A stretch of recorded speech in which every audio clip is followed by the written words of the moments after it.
If you have collections on your credit report, or maybe you already paid off a collection and it is still showing on your report, or maybe you are thinking about paying a collection and you don't know where to start. If that's the case, then this information is going to be very important for you. So let me ask you, ideally, what do you want for your collection account? I mean, you want the collection removed, right? You want your credit report to be clean. You don't want that collection sitting there for 7 years. And you don't want to pay it off just for it to update as paid collection and still damage your credit profile. You want to minimize the damage. You want to keep your leverage. And you want to handle this the right way. Now, with that being said, I want to show you something that may help you. And I personally use this process. I just want you to know, I'll be crystal clear about this. This is not about blindly paying collections. This is about understanding how collections work and how to remove them the right way. So ideally, with any collection that you have, you would first understand what the account is, who owns it, whether it is accurate, whether it is still within the statute of limitations, and whether you have leverage to get it removed. Now, I'll tell you, just stay with me here and hear me out. A collection is basically a piece of debt that was bought or placed by a collection agency. Before your debt goes into collections, it normally goes into default status. So you are usually going to get late payments before the account goes into default. That means a collection does not only bring down your credit profile because of the collection itself. The history that came before it, like the late payments and the defaulted status, can also be a big weight on your profile. That's why you have to remove them correctly. But here's the biggest mistake. We cannot just pay these items off and assume they will be removed. Let me repeat that. When you pay these items off, they do not automatically remove them. I'm going to tell you why. When you pay a collection, you are basically telling the credit bureaus, the creditor, and everyone involved that you are satisfied with the placement of that debt on your credit report. So if you pay it without a proper I agreement, what usually happens is they just update it to a paid status. They do not remove it, they just update it to paid. And that does not really help your credit profile the way people think it does. It may help your relationship with that collection company because they might stop calling you, but it does not fix the relationship you have with the credit bureaus or your credit profile because the history is still there. So if you are going to pay a collection, you need something called a pay for delete. A pay for delete is a document or agreement that states they are going to remove the collection in full instead of just updating it to a paid status, because that is what they are going to do if you do not get the agreement.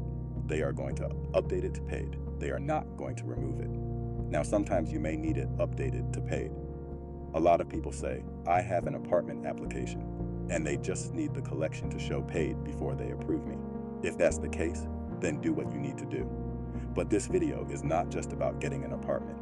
This is about your credit profile and how it looks long term. So just paying it does not help unless you are fixing the relationship with the collector or getting the account removed. Now, if it is a high balance collection account, you probably do want to handle it carefully because you could potentially go down a path where they file with the county, get a judgment, or take other collection actions. So depending on the collection account, you want to make sure that you do this delicately. Now, rewinding back to what a collection is. When the original account goes into default, many times it goes into charge-off status before or during the collection process. A charge-off is when the creditor basically writes off the debt. They may get a tax benefit or write-off on that debt. Once that happens, the original balance and the collection balance need to be reviewed very carefully. So here is the first thing you want to look for: zero balances. Zero balances are what you are supposed to look for when it comes to charged off accounts and collections on your credit report. You want to make sure the reporting makes sense. If one bureau is showing a zero balance and another bureau is showing a balance, you want to screenshot that. If the same account has different balances across Experian, Equifax, and TransUnion, you want to highlight the credit reports and show the inconsistency. Then you send that highlighted inconsistency to the credit bureau, along with your dispute letter. Now, I am jumping the gun a little bit, but I want to make sure I give you as much detail as possible as I go along with the video. Another thing you never want to do is admit to the debt. You never want to make their job easier, because the burden of proof is not on you. The burden of proof is on them. So you want to make sure it stays on them. You want them to spend time, money, and energy investigating this debt to the point where they say, this is not worth it anymore, and remove it. But you never want to admit to the debt, because when you do that, you take away a lot of your leverage. A lot of credit repair and how items get removed comes from the burden of proof being on them. And we use that burden of proof as leverage. The more leverage that you give yourself in this process, the higher probability you have of getting these items removed. So how do you actually remove the collection account? The first thing you want to look for when removing a collection account is the statute of limitations. You want to look up the statute of limitations in your state for contracts. Now, there are two timelines you want to understand. There is the reporting time limit for how long debt can stay on your credit report. And then there is the statute of limitations for contracts, which is how long they may be able to legally come after you for the debt.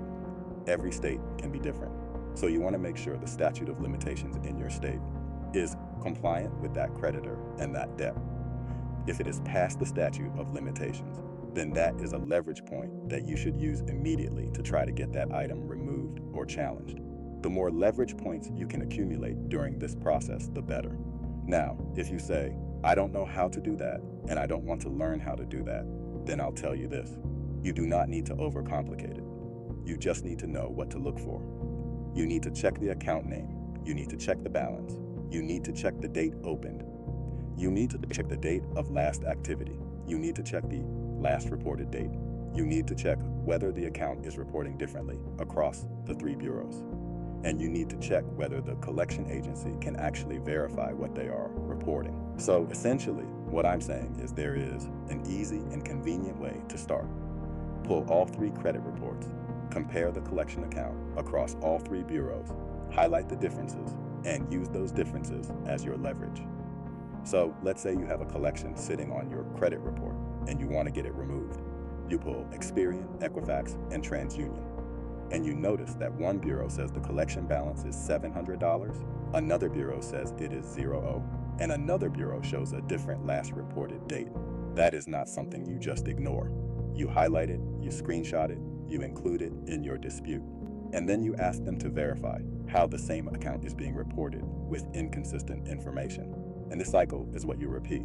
You check the account, you find the inconsistency, you dispute the account, you ask for verification, you wait for the response. If they verify it, but the information is still wrong, then you escalate. And it just keeps going until they either correct it, delete it, or provide real proof. Basically, they take your dispute, they investigate the account, and then they either verify, update, or delete. But I do want to point out that not every account is going to be the same. Some collections are easy, some collections are harder. Some collection companies have weak documentation. Some may have more complete records. It depends on the debt, the company, the age of the debt, the state, and the way it is reporting. However, if the collection is inaccurate, unverifiable, outdated, duplicated, or reporting inconsistent information, that gives you leverage. And what's really important is that you should not rush to pay it before you know what leverage you have. Now, I want to be very clear about this. This process is not magic. This is not just sending one letter and expecting everything to disappear. This is like a credit cleanup strategy. So don't have the expectation that every account will disappear overnight. No, that is like expecting to get rich from one paycheck.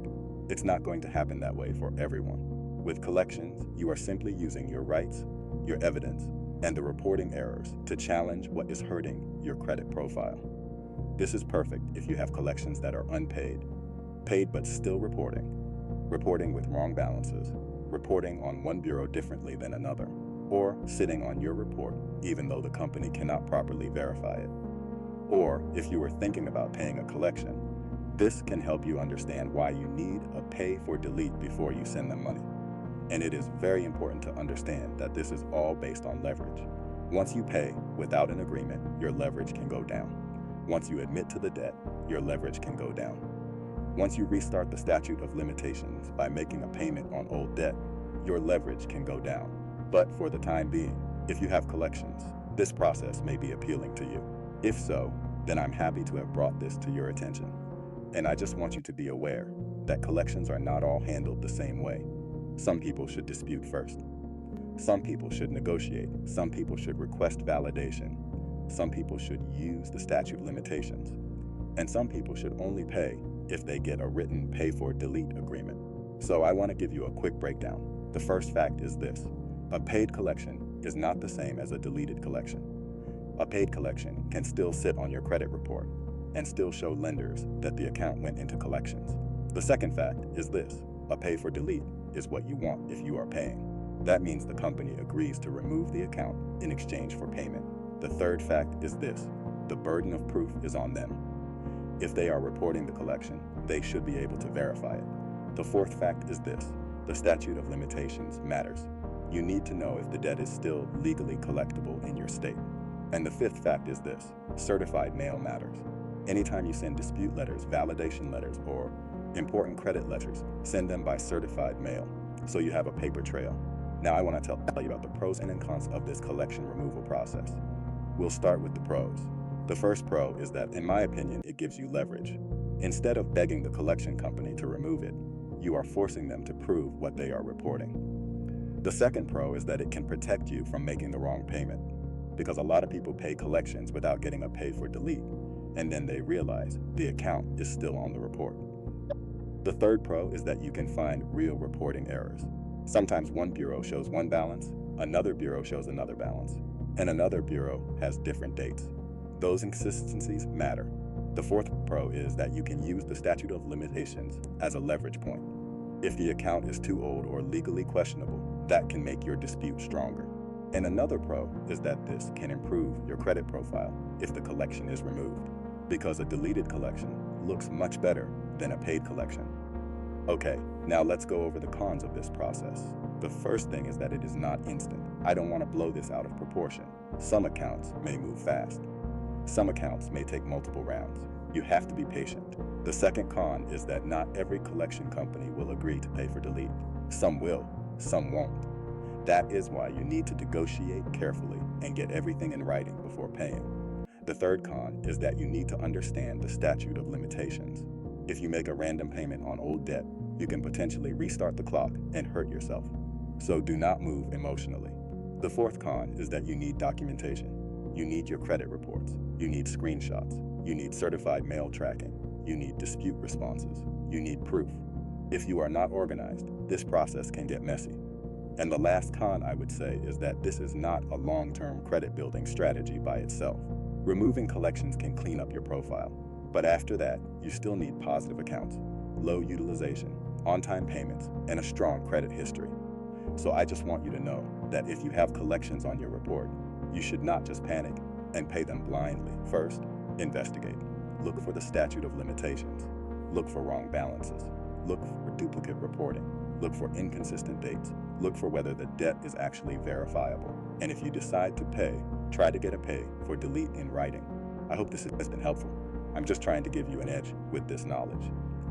I know that many people didn't even know that paying a collection does not automatically remove it. And I know many people didn't know that the burden of proof is on the company reporting the debt. So please subscribe. I thank you for the support, and I wish you a very nice day.